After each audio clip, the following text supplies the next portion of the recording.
Catalogue. Bon état. Le voyage macabre de ce crâne continue. Il traverse la mer, il arrive en Allemagne. Et là, son histoire entre dans une nouvelle phase. Une phase longue et silencieuse. Celle d'un laboratoire. Mais pourquoi? Pourquoi collectionner ces crânes? Pour la science, soi-disant, mais en réalité pour une pseudo-science. Le véritable objectif, c'était de mesurer, de classer ces restes humains pour tenter de prouver des théories racistes. Le corps de la victime devenait ironiquement la preuve pour justifier l'idéologie de son bourreau. Ce qui est absolument vertigineux ici, c'est la durée de cet oubli. Pendant plus d'un siècle, le crâne 317, et tant d'autres, est resté sur une étagère, anonyme, un simple objet d'étude dont l'histoire avait été complètement effacée. Il aura fallu attendre 2018, plus de 100 ans plus tard, pour que ce silence commence à peine à se fissurer. Parce qu'aujourd'hui, ce crâne n'est plus juste un os. Il est devenu autre chose.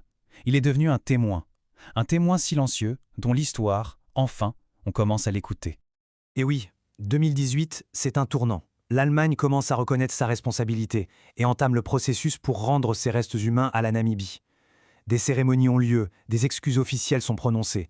C'est une reconnaissance, bien que très tardive, de l'atrocité qui a été commise. On a suivi le parcours d'un seul homme. Maintenant, il faut prendre du recul et regarder ce chiffre. 80%. C'est le pourcentage du peuple héréro qui a été exterminé.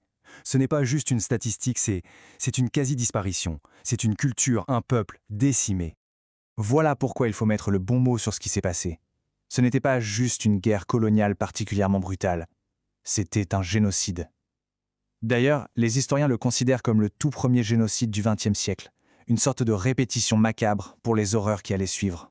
Et c'est là qu'on voit toute l'évolution du statut du crâne 317. Ce qui était un objet pour une science raciste est devenu une pièce à conviction.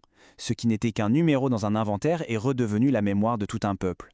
Le symbole d'une idéologie de haine est devenu un puissant témoin pour qu'on n'oublie jamais. Cette phrase, elle résume tout, je trouve. Le parcours du crâne 317, c'est exactement ça. Même après un siècle passé dans une boîte, un siècle de silence, la vérité a fini par trouver une fissure pour respirer à nouveau. Et ça nous laisse avec une question, non? Combien d'autres histoires comme celle-ci attendent encore dans le noir, jusque quelqu'un ouvre la boîte pour que leur vérité puisse enfin respirer?